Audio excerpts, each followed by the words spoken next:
Good afternoon, students. I hope you're all good, you're doing good, and all of you are now stress free because your exam has been done 2 days ago.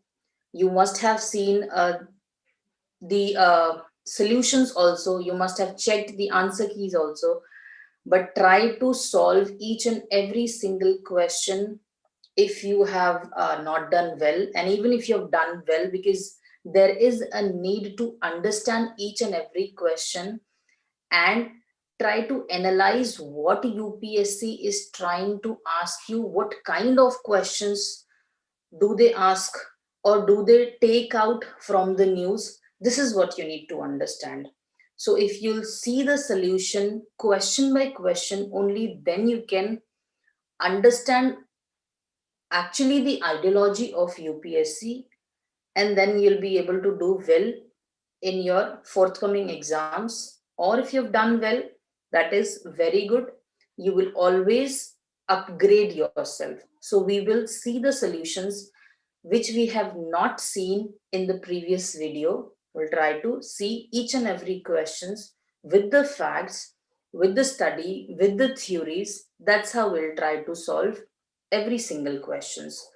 So I'll share my screen and then we'll deal question by question and we'll understand what is the demand of the question, what are they asking, and how can we easily solve the question just by applying common sense and with the conventional knowledge that we have. So let's see the question.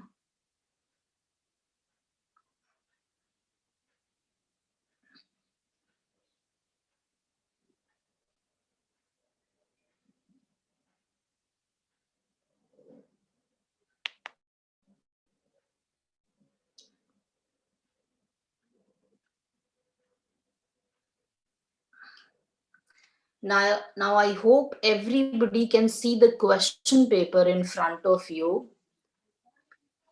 We'll take one question and then we'll try to deal with, and then we'll move forward. Now the first question, first, second and third question we have dealt in previous video. So we will straight away move to the fourth question, which is saying the increase in private investment spending induced by the increase in government spending is known as. Simple सा ये पूछ रहा है कि private investment में जब spending बढ़ जाती है तो उसमें जो है गवर्नमेंट की स्पेंडिंग को क्या कहते हैं, या इस पूरे क्वेश्चन को अगर पूरे कॉन्टेक्स्ट को अगर आप समझने की कोशिश करें कि ये क्या है क्राउडिंग इन, मतलब इसका आंसर फर्स्ट क्वेश्चन का जाहिर सी बात है कि मैंने बता दिया, it is crowding in. Now we need to understand what exactly does it mean, कि crowding in mean क्या करता है. So we'll try to take out this question and then we will see the answer. Wait.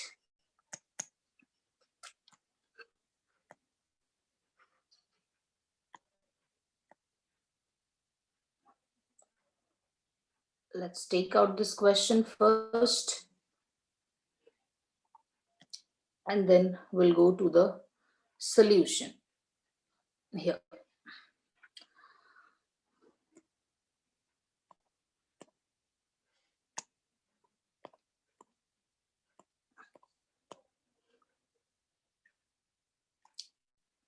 So see, so the crowding out effect and crowding in effect का यहाँ पे explanation बड़ा अच्छा दिया हुआ है, मगर आपको समझना है पहले कि आखिर में ये crowding in होता क्या है.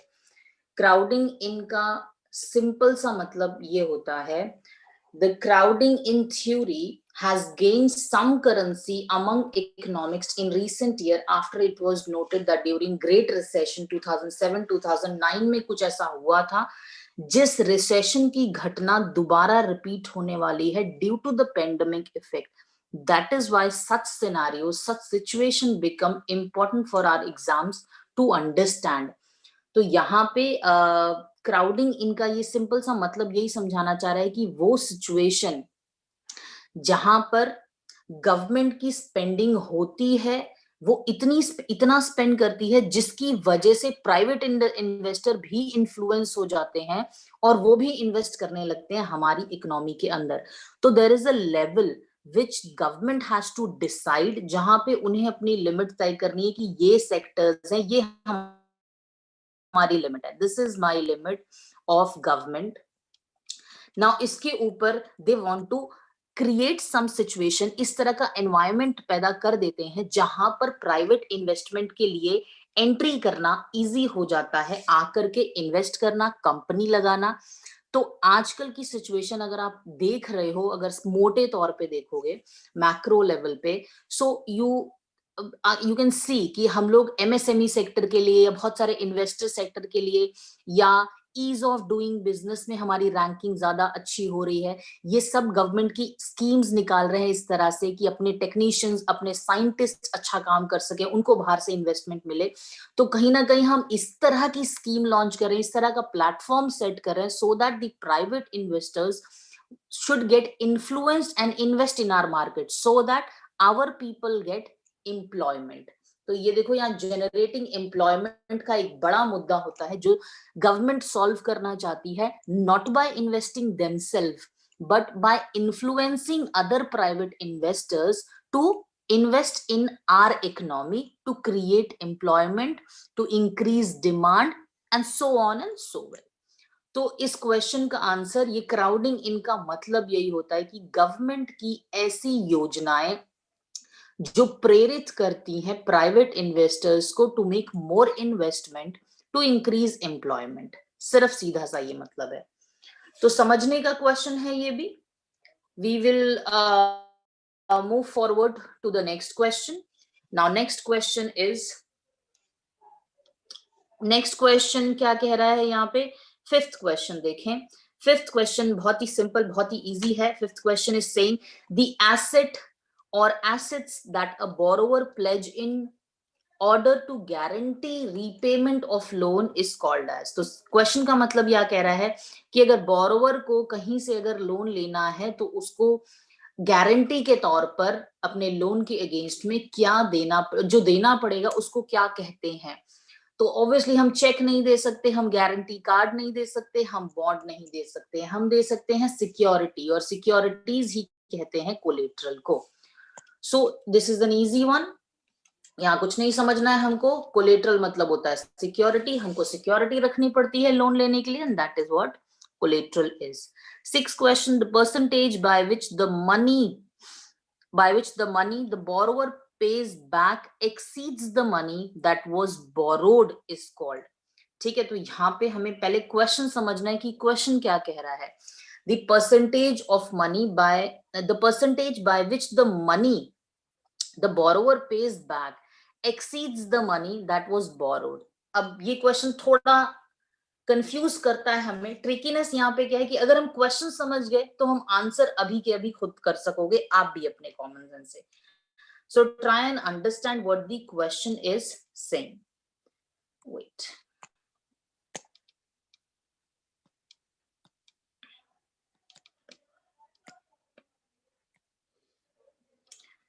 okay, so let's suppose if I am borrowing from any bank or any agency, 2 lakh रुपए मैंने उधार लिए। अब वो 2 लाख उधार मुझे बैंक ने दिया लोन 3% रेट ऑफ इंटरेस्ट पर। नाउ ये 3% रेट ऑफ इंटरेस्ट मेरा था। हाउएवर व्हाट हैज हैपेंड, एक साल में 2% महंगाई बढ़ गई, यानी कि मैं कहूंगी कि 2% इन्फ्लेशन हो गया। तो रियल में बैंक को क्या मिला? बैंक को मिला 1%, जो उसकी कैपेसिटी बढ़ाता है, क्योंकि 2% तो महंगाई बढ़ गई। तो अगर मेरे को आपने वो किया भी, 3% दिया भी, तो मेरा अल्टीमेट फायदा कितना हुआ? बैंक का 1% का फायदा हुआ। यही मतलब होता है रियल इंटरेस्ट रेट का। ठीक है, so the answer for question number 6, यही आई एम सॉरी, यही फायदा, यही मतलब होता है नॉमिनल इंटरेस्ट रेट का। तो नॉमिनल इंटरेस्ट रेट जो है ये वाला है, और रियल में जो मुझे रिसीव हुआ है। तो मुद्दे की बात यहाँ समझने की यही है कि जो हमने उधार लिया और हमने बैंक को वापस किया, उसका बैंक को जिस अमाउंट का फायदा पहुंचा उस इंटरेस्ट को क्या कहते हैं, ये बताइए, इस क्वेश्चन में पूछा जा रहा है। तो रियल में उसको जो फायदा है वो उसको पहुंचा है, वो 1% का पहुंचा है। This is what is nominal interest rate. क्योंकि रियल इंटरेस्ट रेट कितना है, रियल तो 3% है, ये तो कंज्यूमर ने पे किया है, लेकिन उसको जो फायदा हुआ है वो नॉमिनल है। वो क्या है, क्योंकि उसमें इन्फ्लेशन इंक्लूड नहीं है, इसीलिए वो नॉमिनल है। और नॉमिनल इंटरेस्ट रेट हुआ मेरा 1%, इसलिए इसका आंसर भी यहाँ पे 1% हुआ। अगर वो कहीं से भी बात कर देता कि इन्फ्लेशन को ज्वाइन करके या इन्फ्लेशन को मेजर करके कौन जो इंटरेस्ट दिया जाता है उसका नाम बताइए, तो आप रियल इंटरेस्ट रेट आंसर लगाते। लेकिन अभी यहाँ पर कुछ और क्वेश्चन पूछ रहा है। So your answer here is nominal interest rate. I hope you understood the question. Let's move forward to the next question, which is seventh question. Seventh question is asking which one of the following statement about the Gandhi-Irwin Pact of 1931 is correct. बहुत ही simple question है, answer यहां पर है आपका D, क्योंकि Gandhi Irwin pact. अब let's read the first statement. पहला स्टेटमेंट कह रहा है A, the government would not release those prisoners who had been non violent. सीधा सीधा गांधी इरविन पैक्ट में एक बहुत बड़ी बात कही गई थी कि जी हम पॉलिटिकल प्रिजनर्स को छोड़ देंगे. पॉलिटिकल प्रिजनर्स जिसने भी कोई नॉन वायलेंट एक्ट नहीं किया है उसे छोड़ देंगे. तो ये तो साफ साफ गलत हो गया, क्योंकि ये कह रहा है कि जी नहीं छोड़ेंगे उनको. Second statement is saying the government would not release those prisoners who had indulged in the peaceful picketing. यहाँ पे भी सेम चीज आ गई, जो वायलेंस किया ही नहीं है उसको तो छोड़ देंगे, जिसने किया उसको नहीं छोड़ेंगे. ये गांधी इरविन पैक्ट में बात की थी. तो ये भी गलत हो गया, क्योंकि ये सीधा सीधा बोल रहा है कि दोज प्रिजनर्स जो पीसफुल पिकेटिंग में थे, तो पीसफुल वायलेंट नहीं हो सकता कभी. Statement C is saying the Congress did not agree to the suspension of civil disobedience movement. बिल्कुल गलत है. इस गांधी इरविन पैक्ट के बाद मूवमेंट जो चल रहा था उस समय, वो चल रहा था civil disobedience movement. Civil disobedience movement शुरू हुआ था हमारा 12 मार्च को 1930, ठीक है, जिसमें सॉल्ट सत्याग्रह आता है, जिसमें नमक आंदोलन है.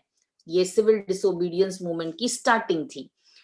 तो इस मूवमेंट को सस्पेंड करने के बाद ही जो कांग्रेस है, they have participated in the second round table conference, जिसमें डिस्कशंस की बात होती है, जिसमें सॉल्यूशंस की बात होगी. हालांकि वो निकल नहीं पाएगा. 3 राउंड टेबल कॉन्फ्रेंस हुई थी. फर्स्ट हुई थी 1930 में जब मूवमेंट शुरू हुआ. Second one is conducted after this Gandhi-Irwin Pact in 1931. This is the only session where Congress participated. Third round table conference was held in 1932. Third, पहले में भी कांग्रेस नहीं थी, तीसरे में भी कांग्रेस नहीं थी, सिर्फ सेकंड में कांग्रेस थी. स्टेटमेंट नंबर डी कह रहा है the Congress agreed to take part in second round table conference. Absolutely correct statement. अब आपको 3 राउंड टेबल कॉन्फ्रेंस से ये भी चीज समझ में आ गई होगी. Not that difficult question. Let's move forward to the next question. Who among the following founded the Bhil Seva Medal in 1922? Quite a simple तो मैं नहीं कहूंगी, because ये बहुत बड़ा फैक्ट नहीं है. The answer here is statement number option number D. ये जो ठक्कर थे ये गुजरात के सिटीजन थे, और इन्होंने अपने जो भील सेवा मेडल या भील ट्राइब से रिलेटेड जो भी सोशल रिफॉर्मर थे, वो जो काम किए थे इन्होंने, that was there in Gujarat state के अंदर इन्होंने काम किया था. बहुत बड़ा फैक्ट नहीं है, सो आई वुड नॉट से this is an easy question. अगर आपने पढ़ा है तो आप इसे कर सकते हैं, नहीं तो सिर्फ आप गेस ही कर सकते हैं, और कुछ नहीं है आपके पास चारा. Next question is 9th. In 1911, who among the following introduced a bill in the Imperial Legislative Council for introduction of compulsory and free primary education in India? तो Imperial Legislative Council is equivalent to what? Is equivalent to Lok Sabha of our country.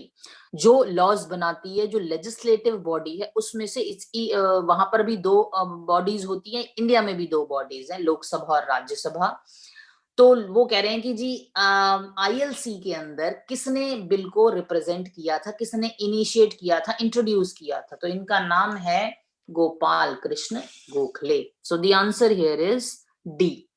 Statement number, sorry, question number 10th. Let's move forward to the question number 10th. Which one of the following statement about Act 5 of 1843 relating to slavery in India is correct? Attenborough के time ये act आया था 1843 में. एक और बड़ी important चीज है कि ये ब्रिटेन के अंदर स्लेवरी एक्ट आया था 1933 में, 10 साल पहले. और जब 1933 में ये act, I am sorry, not 19, it's 1833. तो जब 1833 में आया तो उनके जो स्लेव्स थे वो बहुत जगह थे, नॉट ओनली इन इंडिया. या ये जो स्लेवरी जो चल रही थी वो सिर्फ इंडिया ही में नहीं थी, साउथ अमेरिका में भी थी, कनाडा में भी थी, अमेरिका में भी थी, बहुत जगह, अफ्रीका में भी थी, जहां जहां पर ब्रिटेन की कॉलोनीज थी. तो सब जगह ही उन्होंने स्लेवरी को एंड करने का जो इंट्रोड्यूस किया था बिल, या जो पास हो गया था, वो 1833 में हुआ था और 1834 में ब्रिटेन के अंदर एग्जीक्यूट हो गया था ये काम करना. इंडिया में ये एक्ट आया 1843 में. अब यहाँ पर आंसर क्या होगा? तो यहाँ आंसर हो जाएगा आपका ऑप्शन नंबर बी. क्यों बी है? बी स्टेटमेंट को अगर हम पढ़ेंगे, बी स्टेटमेंट कह रहा है it denied the masters the use of courts to assert their claims on slaves. तो इस एक्ट के अंदर हम देख लेते हैं ये एक्ट कहता क्या है. It will be more clear. First will try, let's copy this question and then will see it कि जी क्या है.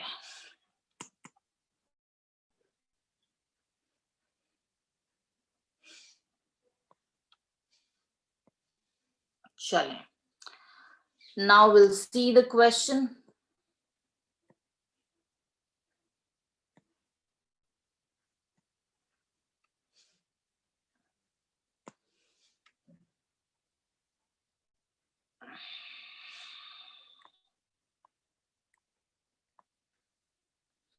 ये देखें आप, सीधा सीधा अगर आप ट्राई टू सर्च करेंगे इंटरनेट पे तो Indian slavery act 1843 is also known as this act, जिसका नाम आपको साफ साफ क्वेश्चन में लिखा हुआ दिख रहा है. ये was an act passed in British India under East India Company rule. और ये है, the act states how the sale of any person as slaves was banned and anyone buying or selling slaves would be booked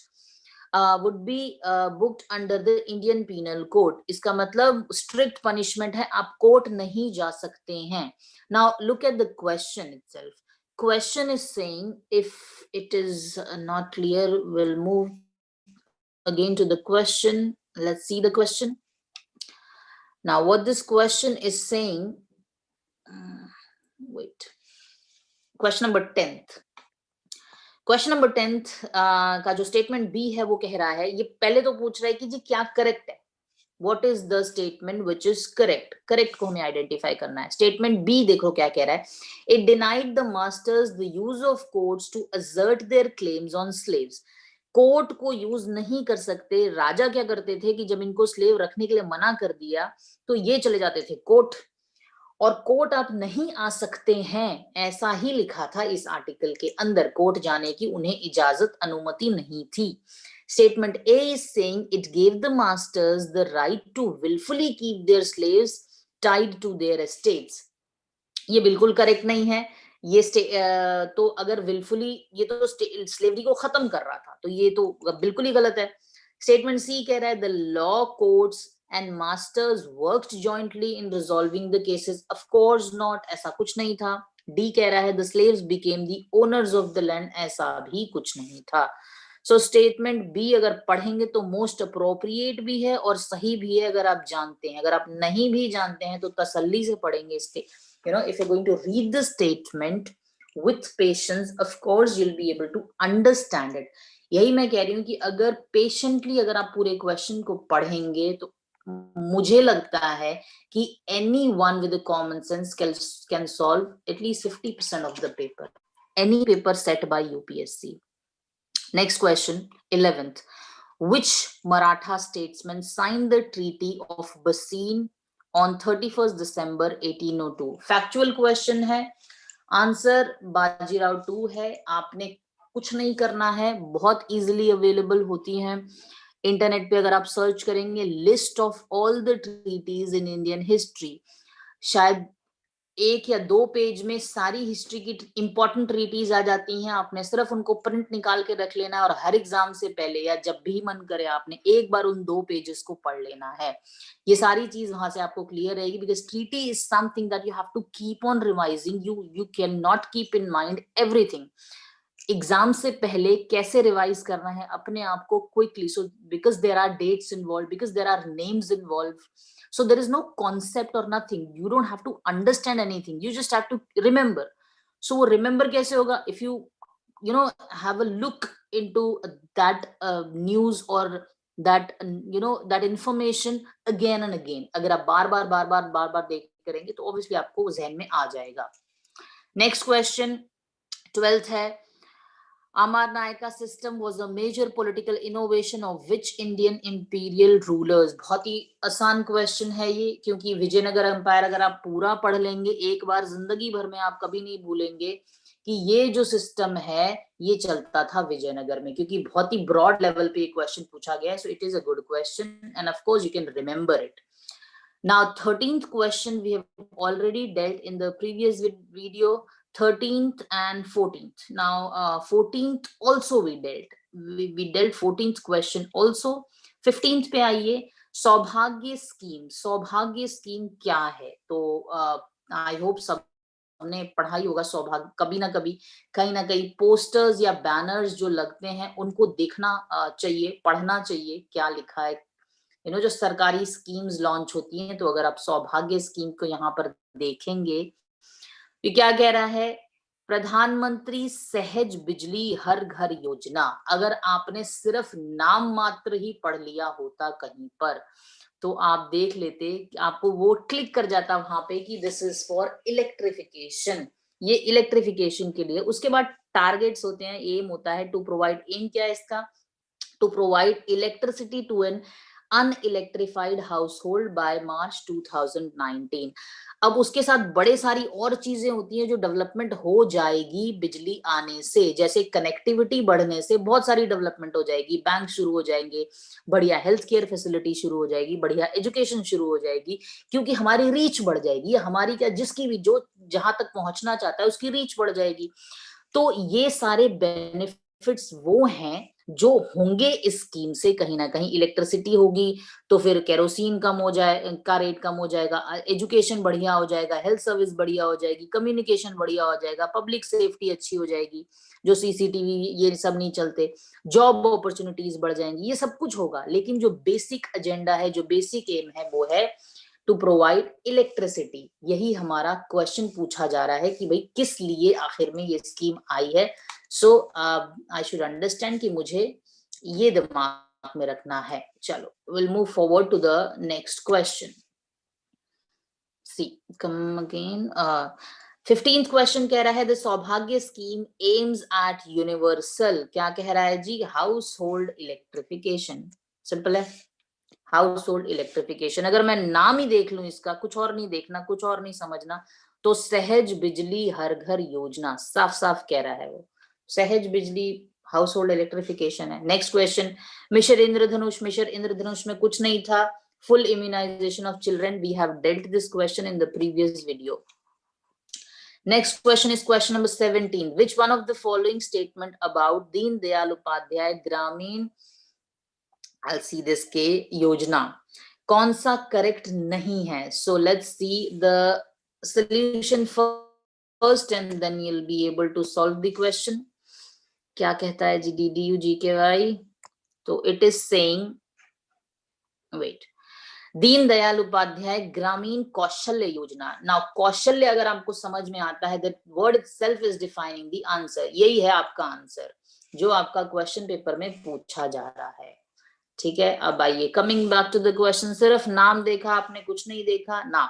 which one of the following statement about Deen Dayal Upadhyay ग्रामीण कौशल्य योजना is not correct? पूछ रहा है not correct.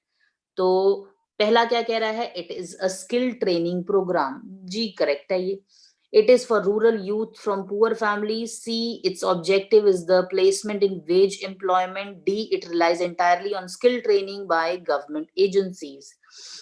Now पहला भी कह रहा है कि स्किल ट्रेनिंग प्रोग्राम है, लेकिन उसमें और स्पेसिफिकली स्टेटमेंट नंबर डी में कह रहा है कि स्टेटमेंट नंबर डी में it is saying it relies entirely on skill training by government agencies. This is the most appropriate answer. पहला इसलिए नहीं है और इसलिए डी है. बीच वाले दोनों का कोई मतलब नहीं है. बी और सी आप देख लो, पढ़ लो और आपको खुद लग जाएगा कि वो गलत स्टेटमेंट है. Now moving to the next question. Which of the following statement about the Pradhan Mantri Gram Sadak Yojana are correct? So, statement 1 is saying it is a part of government. It is a part of Government of India's poverty reduction strategy. जाहिर सी बात है ये correct ही होगा, इसमें कुछ गलत लग भी नहीं रहा है. Now, third statement is saying it provides connectivity in rural area. जी ये भी correct है, इसमें भी कुछ नहीं है, सब आपको समझ में आ गया होगा. Second जो चीज statement है उसमें ही थोड़ा confusion हो सकता है किसी बच्चे को कि it is a centrally sponsored scheme. Now there are two things. One is कुछ schemes होती हैं जिनको बोलते हैं centrally sponsored schemes. Centrally sponsored schemes. और कुछ schemes होती हैं जिनको बोलते हैं central sector scheme.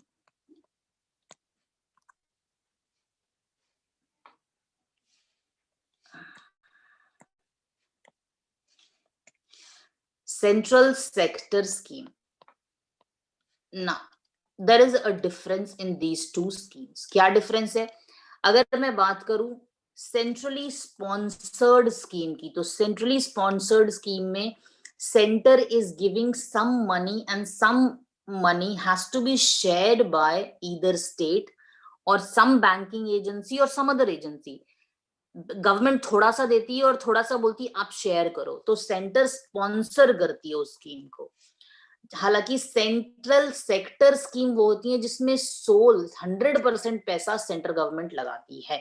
ठीक है, यहां पर इस स्कीम की अगर बात करें तो it is centrally sponsored scheme for rural development. ये स्टेटमेंट भी करेक्ट है. यहाँ पे कैसे करेक्ट है, I will show it to you.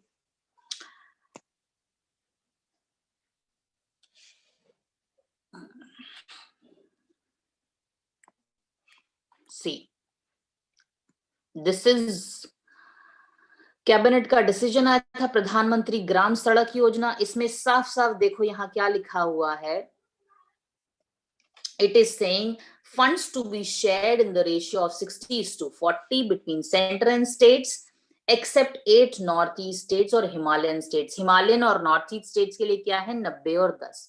तो 60 और 40 रेशियो होगा सेंटर का और स्टेट का. ये हो गया सेंटर का हिस्सा 60, ये हो गया स्टेट का हिस्सा 40.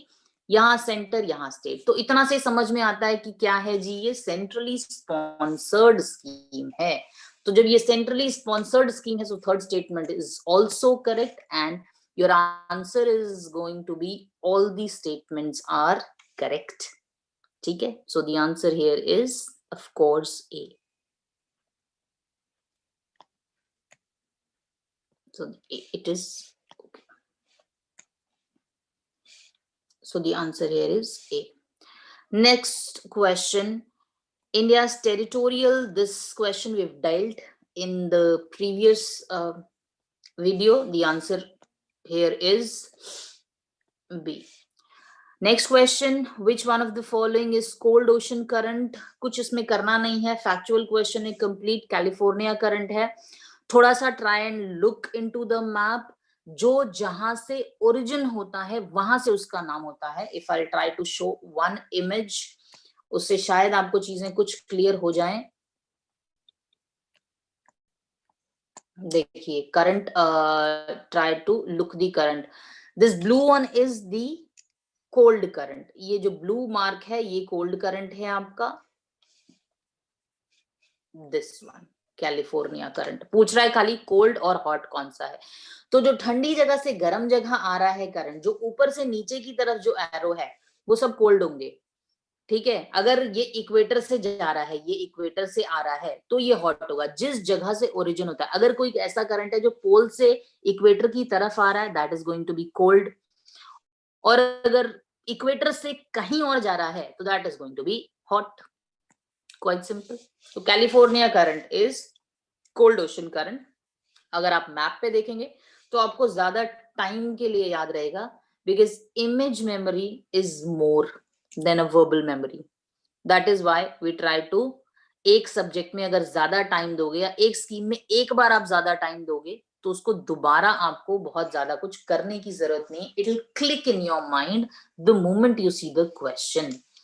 Let's move forward to the next question. Next question is, identify the type of soil on the basis of given characteristics.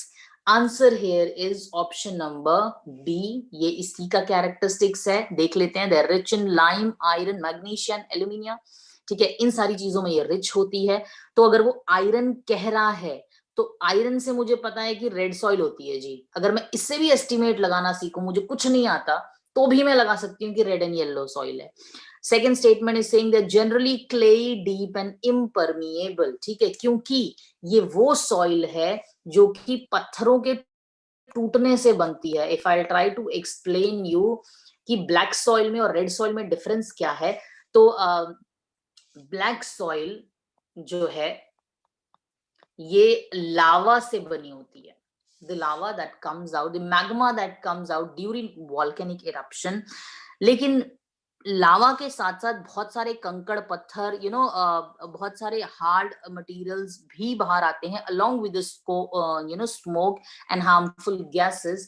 तो जो along with पत्थर निकल के आते हैं, जब वो टूट करके सॉइल बनते हैं, तो that is called as red and yellow soil.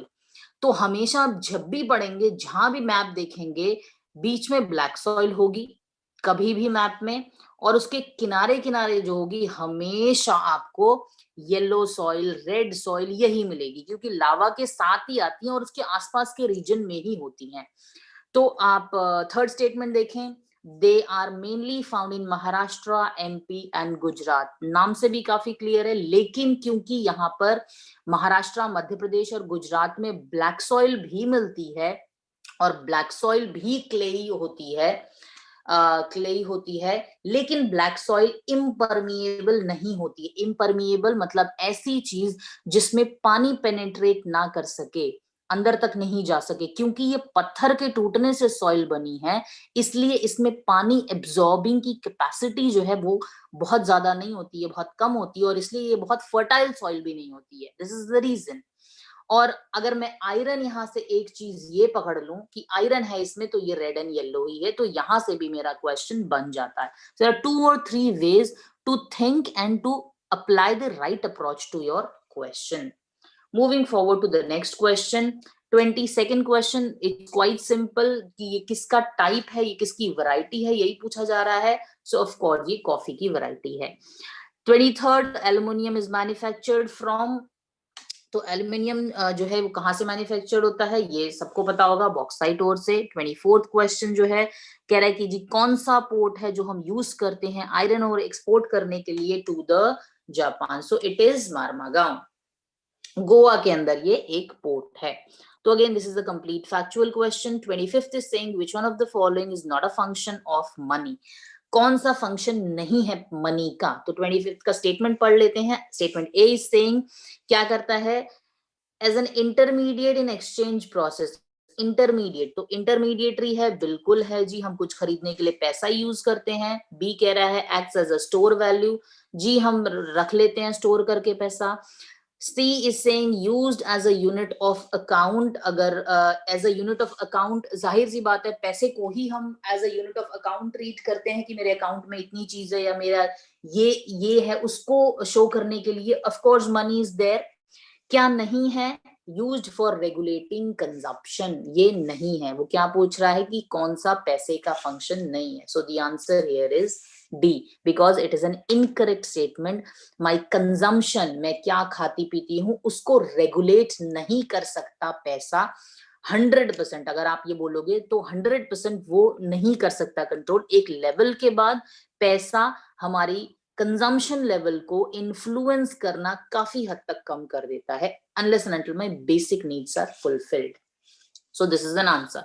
Let's move forward to the next question. The situation where the equilibrium level of real GDP falls short of potential GDP is known as।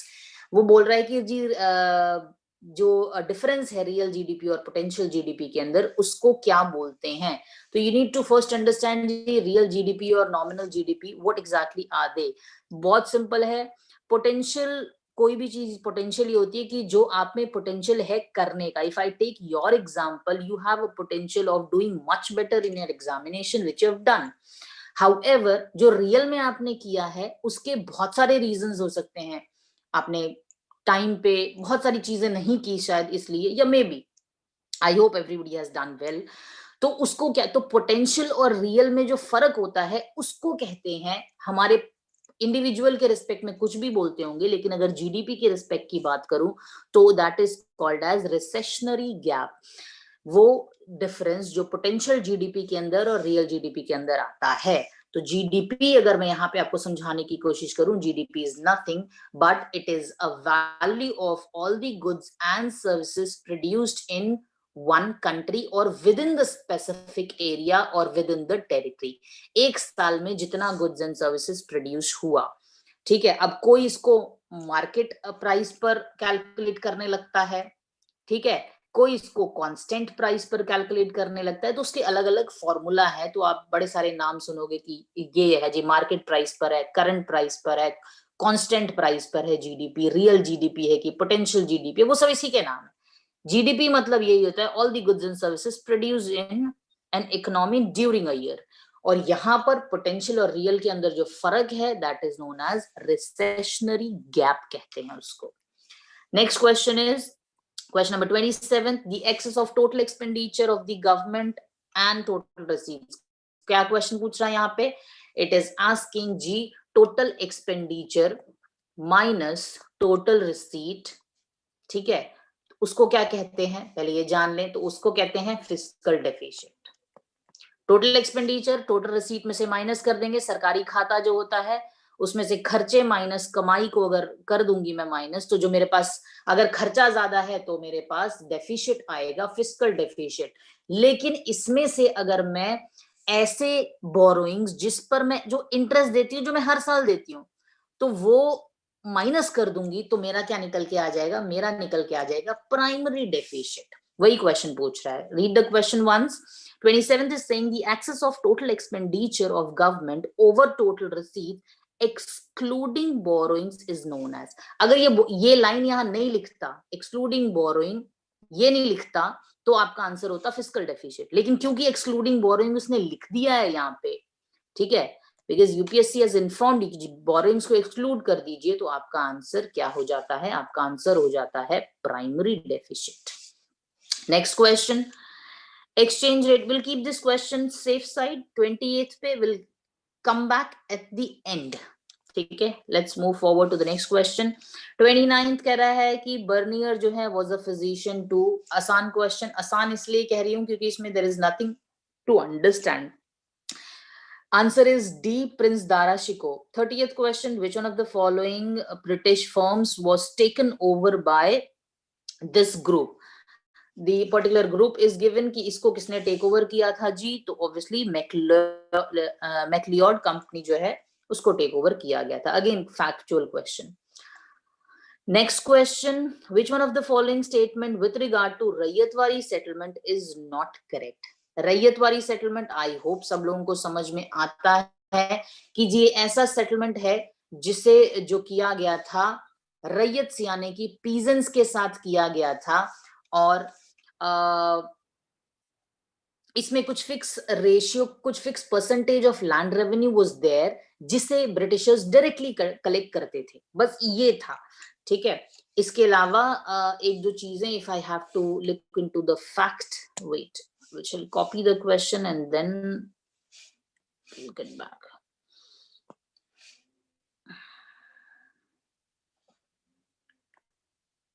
Ryotwari settlement. Now Ryotwari settlement के बारे में अगर हम जानने की कोशिश करें कि व्हाट एग्जैक्टली वाज इट, तो रैयतवारी सेटलमेंट जो था हमारा, the system of land revenue was instituted 1820 में आया था, एक चीज है। दूसरी चीज जो आपके क्वेश्चन में है वो है कि this was practice in Madras, Bombay और असम और कुर्ग के अंदर भी। तो मद्रास में थी, बॉम्बे में थी, यानी कि साउथ में थी और वेस्ट में थी। दूसरी, और इसके अलावा क्या बात हम लोगों को जाननी चाहिए, here there was no middleman as in the zamindar system, ठीक है, बट हाई टैक्सेस थे और कोई कैश देने का ऑप्शन नहीं था। And Britishers what they used to do, they used to directly collect this interest by the ryot, means peasants हैं, और peasants से directly interest was collected by the Britishers. There was no middleman here. कोई जमींदारी या कोई और middleman नाम का यहाँ पे पॉइंट नहीं था। So now will see the question. The question में क्या पूछा गया है, will try to solve the question. The question here is saying which one of the following statement with regard to Rayatwadi settlement is not correct? Option A, the incorrect. It is asking the incorrect statement.